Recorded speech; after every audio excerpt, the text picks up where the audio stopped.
did have active Sufi connections, it would have to be with one of the three main orders that were active in Persia in that time: the Ni'matullahi order, the Zahabi order, or Nur Bakhshi order.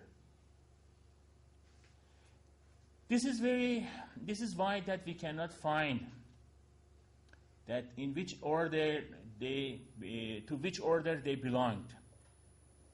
None of them mentions who was his Sufi master. Just there are reports that Mullah Sadra was a follower of this, and Faiz Kashani was the follower of that, and some other, just they are conjectures. We don't have any certain report that which order they were following. But you will find some main figures, such Sheikh Bahai at that time, that some people say that he was the main key figure, that and Mullah Sadra faced the other main figures of Hikmat Muta'aliyah were following him. But in which or to which order he belonged, Sheikh Bahai, it's not very much clear. It's not very much clear. It was under such circumstances that some Shia scholars, with the support the Safavi kings, started expressing a strong opposition against the Sufis, more particularly after the reign of Shah Abbas the first, and in the period thereafter. I'm finishing the historical points. From around the period of Shah Tahmasib I, a large number of books had been written in rejection of both Sufism and philosophy. You will find at the middle, or perhaps near to end of the Safavid period, books were written against Sufism, against philosophy, against Mullah Sadra, against Faiz Kashani. I mean, these main figures of that time, they were oppressed. They were oppressed, and you will find bad books. I mean, when you read the books, it's like you will understand that why Mullah Sadra uses that impolite vocabulary, because they use that impolite vocabulary against people like Mullah Sadra. Faiz Kashani was called as one who kills the religion. He became famous as the killer of the religion, but Faiz was, at least from the time of Faiz till now, you will find that everybody in Shiite seminaries, they respect Faiz Kashani, but at his time he was called the killer of their religion. And even very, very interesting things, perhaps you will not find it in the written books written by the scholars of Shiism. There are narrations, about 13 or 14 narrations from the Shiite Imams against Sufism. But the first sources of these narrations is in the Safavid period. You will not find any of them in the books before Safavid period, but they are narrated from the Imams. So one became amazed. What has happened? 1,000 years, nobody narrate these ahadith, these narrations, these sayings of the Imams against Sufis and philosophers, but at the Safavid period, now you will find that there, everybody is narrating a hadith, a saying of the Imam in opposition to Sufism. And so now this is the question of historical criticism, to find who has coined, who has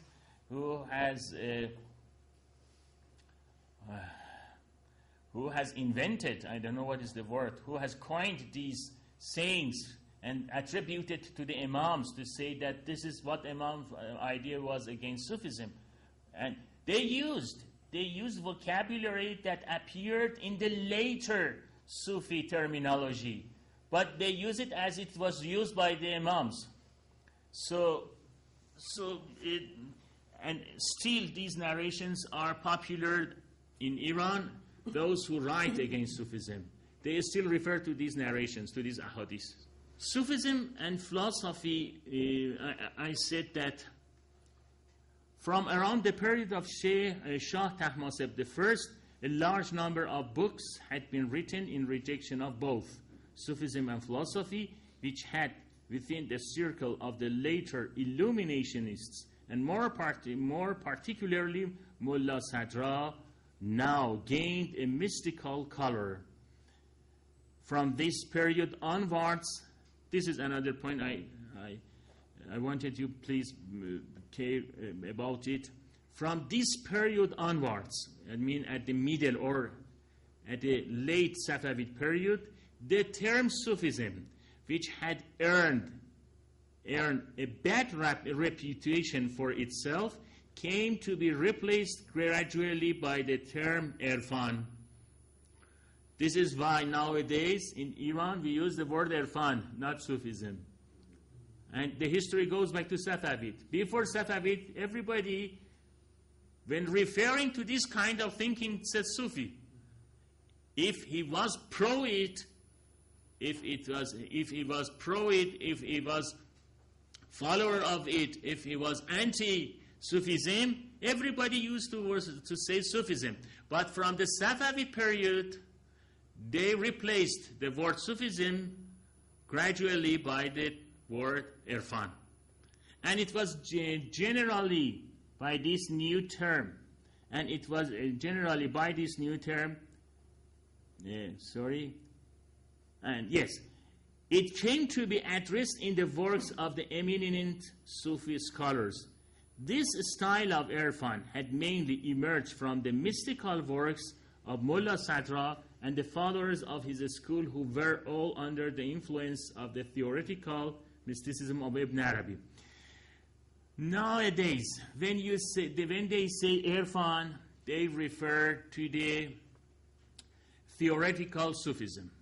They say Irfan. When they say Sufi, they are referring to the practical aspect of Sufism. So some people say, it's a very famous saying nowadays in Iran, that Irfan is good, but Sufism is bad. It means that some people says that, yes, ideas of Mullah Sadra is good, ideas of the, not many of them, but some say ideas of the Maulana Rumi is good, but Sufism is bad. And when you say that, what is the difference between them? They said that Irfan is something from Islam, but Sufism is not from Islam, and it is the outsiders' strategies, yes, of the coming into Islam and things like that. And actually, so I think this is the only country, I mean Iran is the only country that you will find that they teach theoretical Sufism as a discipline in some seminaries, religious seminaries. But even those who teach, they prevent using the word, to use the word Sufism. They don't want to use it because they said that Sufism was the practices of bad Muslims who deviated from the authentic way of Islam. I needed this introductory, historical introduction to, when you read the beginning of the Al-Asfar al-Arba'eh, the main book of the Mullah Sadra, you will find at the introduction that if somebody doesn't know what was happening at that time, he will be amazed that how is Mullah Sadra is defending Sufism. Sometimes he says bad things about it. What is happening? Whether we have two kinds of Sufism, is it two kinds of thought, or it is one thing? But the situation does not allow him to talk directly and strictly what is happening in his mind, what is his exact attitude toward Sufism. Okay. time to finish the historical point. Still, I have some points to say.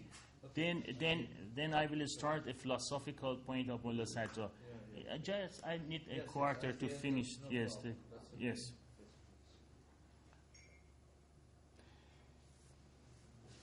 Now I come to the acquaintance of Mullah Sadra with the Sufi books. What were his Sufi sources?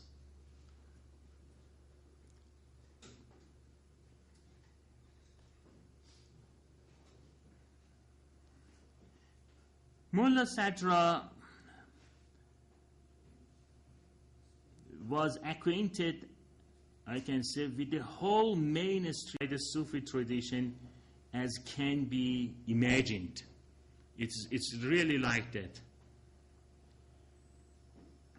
Through his acquaintance with earlier Sufi writings, you will find many points, many direct references to the Sufi sayings, Sufi sheikhs, and indirect ones.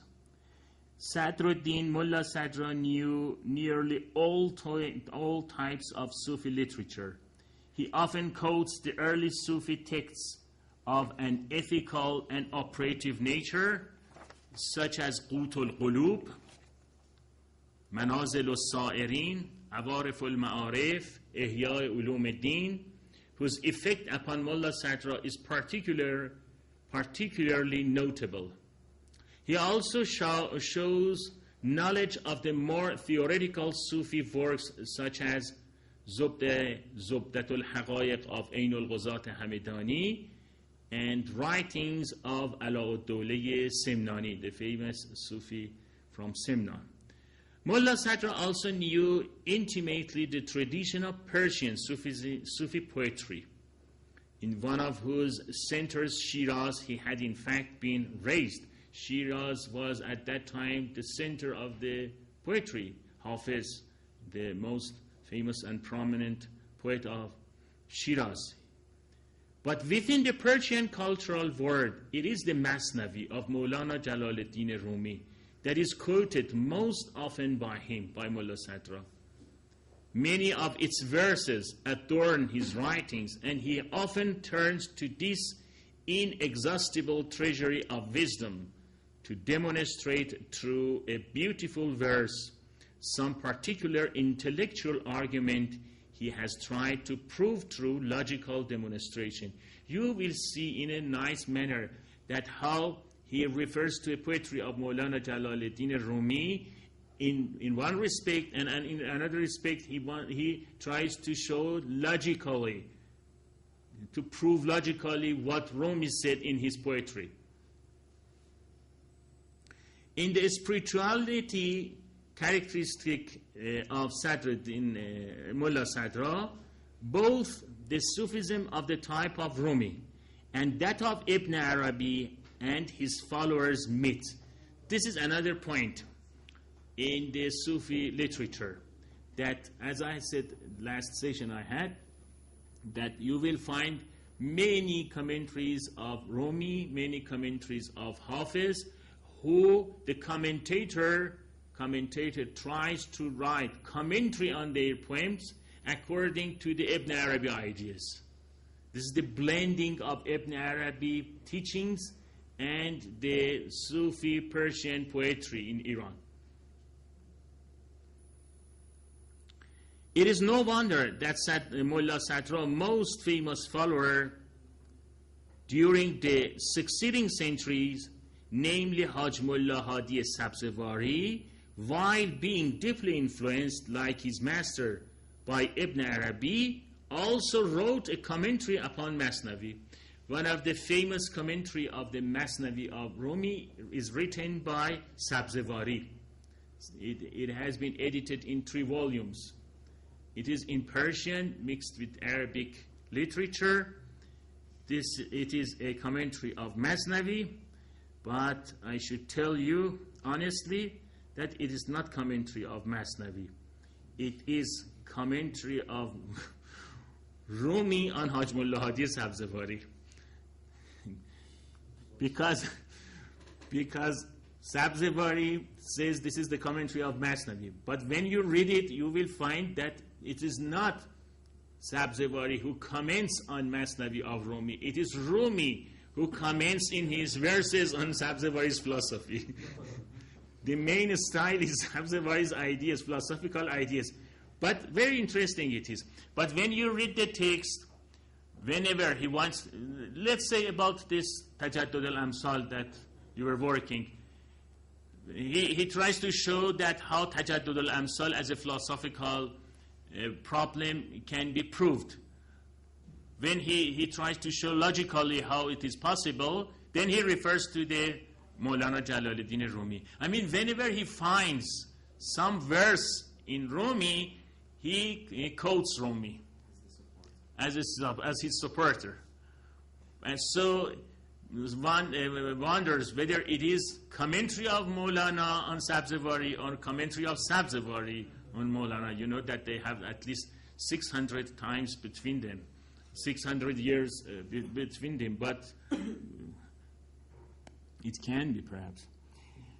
Despite the significance of Rumi and other masters, however, it is the Sufism of the school of Ibn Arabi that has left the most profound mark upon Sadruddin Mullah Sadra, whose works maintain literally hundreds of references to this master of Islamic gnosis.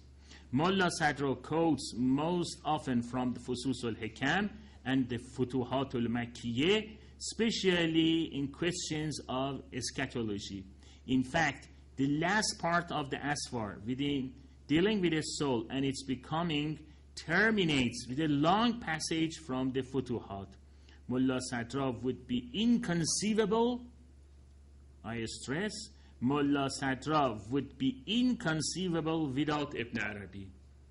And one of the most important radi of influence of the teachings of Shaykh Akbar Ibn Arabi must be sought in Mullah Sadra and his school. I myself consider Mullah Sadra as a commentator of Ibn Arabi. As a commentator of Ibn Arabi. Besides Ibn Arabi, his disciples and the major commentators were also well known to Mullah Sadra. In the Asfar, there are references to Qaysari, one of the principal commentators of Fusus, very famous in Iran, and the others like Kashani. So Ibn Arabi should be regarded as the main sources of Mullah Sadra. And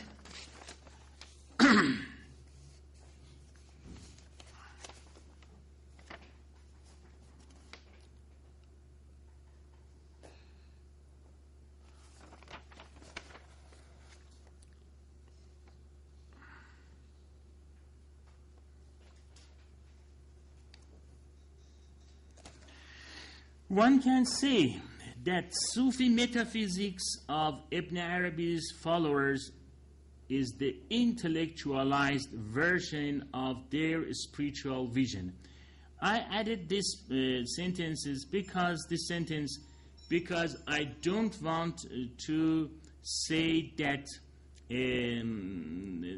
that people like Qaysari or Kashani, this Kashani is not the same as the Faiz Kashani, he is another Kashani, are philosophers. No, they are not philosophers.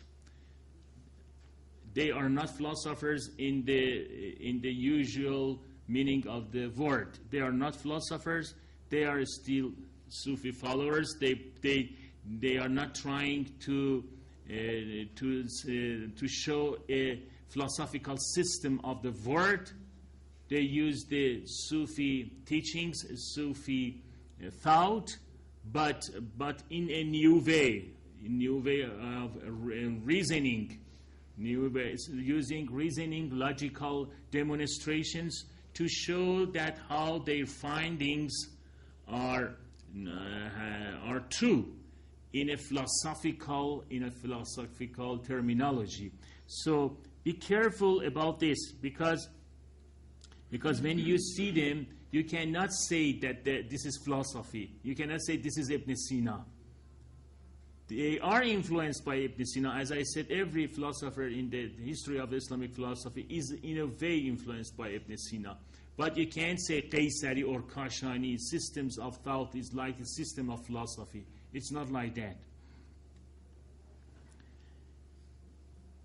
One can say that the Sufi metaphysics of these masters is the intellectualized version of their spiritual vision.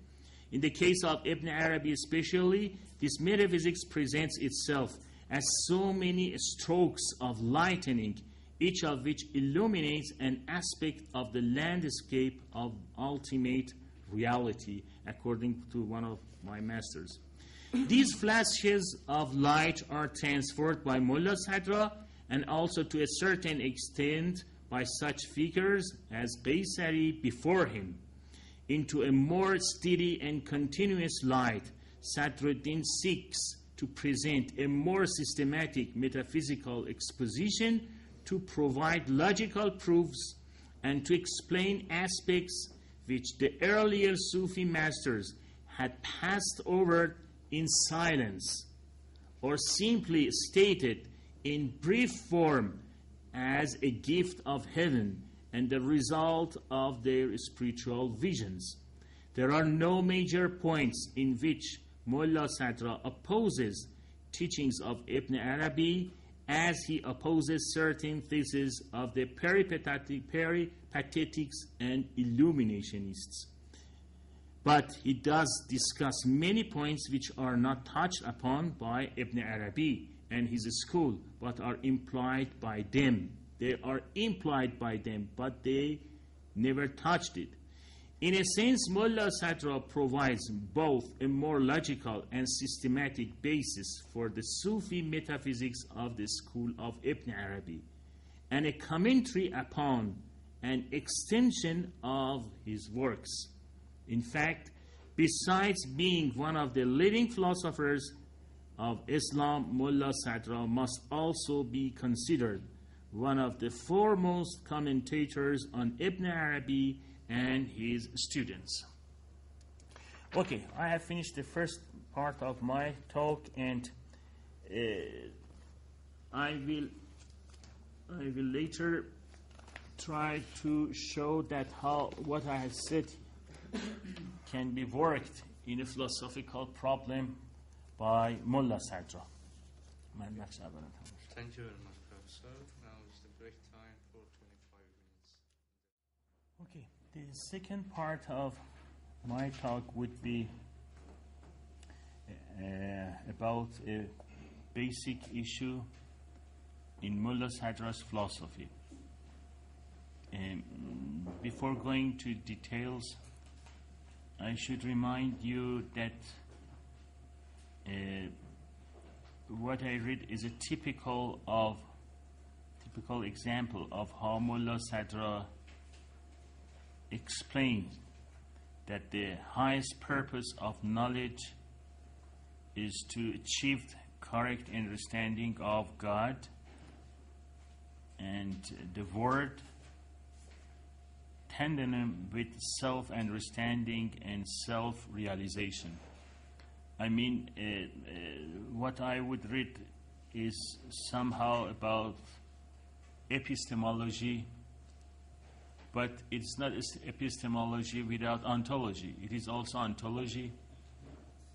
It is ethics. So one cannot discern and differentiate between them because it is the core of this Sufi philosophy that these things are not separable, and they follow the same line of thought. This is why that theology, ontology, epistemology, and the practical way of Sufism are unified together to make a system of philosophy. And to understand it, I think it's a good idea to compare it with the modern philosophy. In modern philosophy, this approach, Mullah Sadra's approach, is totally abandoned. and replaced almost entirely by another outlook in which knowledge comes to be understood primarily as an instrument for control and manipulation. While I don't want to deny that certainly many scientists remained ethical and moral human beings, but they could no longer address the necessity for virtue in the context of their own quest for knowledge of the natural world. But what we find in this Sufi philosophy of Mullah Sadra in his Hikmatul Muta'aliyah, the search for wisdom originally went hand in hand with the attempt to perfect the soul. Sufi philosophy, according to Mullah Sadra, has always been a way of life and a spiritual discipline. In modern philosophy, concern for the inner realm is relegated to theologians and moralists. Ethics is turned into an afterthought to real knowledge, and fact is disjointed from value. The Sufi methods had sought knowledge in order to cultivate and perfect the self, but the modern scientific enterprise abandons the self to its subjective realm and seek to manipulate and exploit the other. I gave these introductory notes to see that if you read Al-Hikmatul Muta'aliyah by Mullah Sadra, or if you read the Sa'asl, that I'm going to read also parts of it, you will find it totally different from the method you will find when you read modern classic books such as Critique of Pure Reason by Kant. So one wonders whether you can call the Mullah Sadra's main book is a philosophy book, a book in philosophy. Is it concerned to ontology? It is epistemology. Is it teachings of a Sufi master to progress the way of to God? Is it teachings for self-purification, tahzib nafs? What is it? You cannot, I just wanted to say that you cannot discern, and you cannot say that yes, his focus is on this topic, because this is the main core of the Sufi philosophy in Hikmatul Muta'aliyah, that these are not things that can be separated from each other. They go together. They grow together. Okay. I will focus on the concept of knowledge in Mullah Sadra, and as I said, you will find that this is not epistemology in the modern sense of the word. And I will give you examples from his book Sa'asl. I have brought it with myself, and it has been edited by Dr. Nasr. As I said, this is the only Persian work by Mullah Sadra, except his poetry. And as I said, this Sa'asl, as he says in his introduction of the book, is 3 principles of the principles of going to hell that prevent those who oppose Sufism and philosophy that moves, that is the cause for the people who deny Sufism and philosophy and push them to enter into the hell. He says those who deny this spiritual teachings, deny philosophy, as Mullah Sadra defined it, are those who will go to hell. because as he says, this is not something belonging to wrong understanding of the knowledge of the word, wrong ideas about epistemology. It is not having self-purification, and it is completely something ethical, something that some religious people suffer from it, and it is ignorance to be ignorant in religious understanding. So I will read it. I will read it, and I will have my references to Asl. The problem of knowledge as expounded by Muslim philosophers and Sufis is essentially different from what is proposed. I give sometimes, I will make a comparison between what is going on in the modern philosophy with this philosophy, Sufi philosophy, because I think it would be better to see what is happening and what has happened in Mullah Sadra's thought. And the problem of knowledge as expounded by Muslim philosophers and Sufi philosophers is essentially different from what is proposed in modern Western philosophy, especially from Descartes and Kant until the present.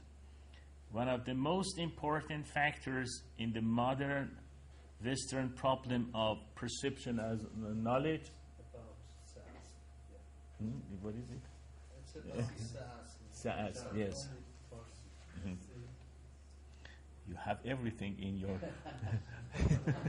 in your hand. This is the miracle he shows at times when it is needed. It is your proposal. Yeah. Sorry? It is your proposal, so we have it. Yeah. It's about just an introduction. About Yes, SaaS. it is the introduction of SaaS. Yes, is it this? No, that is a weakness of Ibrahim Khan. Introduction. Yeah. Yes. Even perhaps he can say what I'm going to say. Yes. One of the most important factors in the modern Western problem of perception and knowledge is the opposition between subject and object, which results from the new definition of man as subject and the external world as the object of man's perceptions. The modern senses of subject and object existed in neither Greek nor medieval philosophy.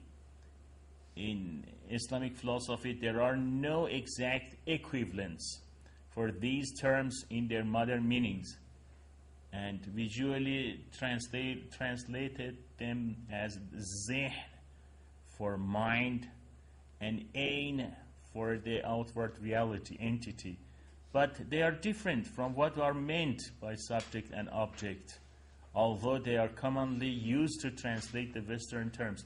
As I said, we don't have equivalent for these words of subject and object because we don't have any understanding what Descartes and Kant, who used it for the first time, what they meant by it. In Islamic thinking, knowledge and perception are not merely human activities, for they have a divine origin, as existence has a divine origin. The divine origin of perception has been propounded in the various schools of Islamic thought in different ways and with different emphasis.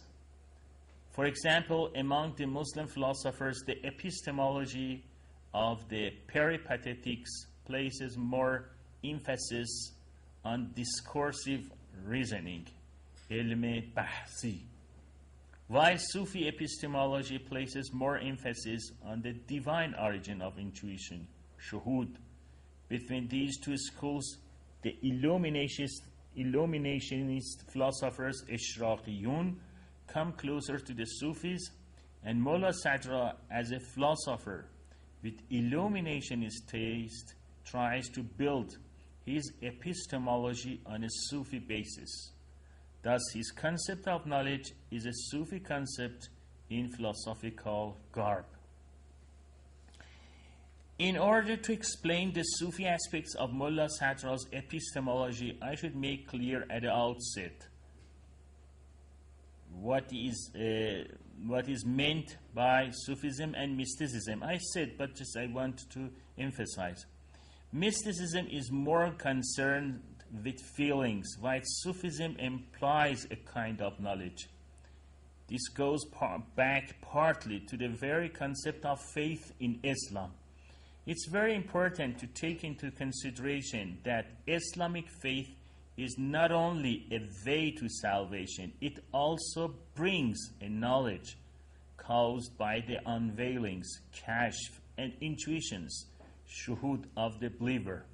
In Christianity, especially after Meister Eckhart, the famous German mystic, knowledge is a subsidiary issue, and mysticism came to be considered in subjective matter, completely divorced from gnosis, from knowledge of being.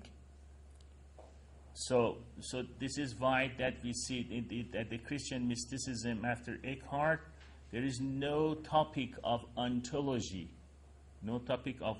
I don't say that there is no ontology. I would say, I should correct myself. I would say that ontology is not very much important. Ontology is not very much important, but you will see that for people like Mullah Sadra, ontology is not separable from the epistemology. This sort of, in Islam, Sufism itself is called irfan. I noted earlier about this, which literally means knowing or gnosis. Sufis are urafa, that is, people who have acquired true knowledge of existence. This sort of knowledge is not a relation between subject and object.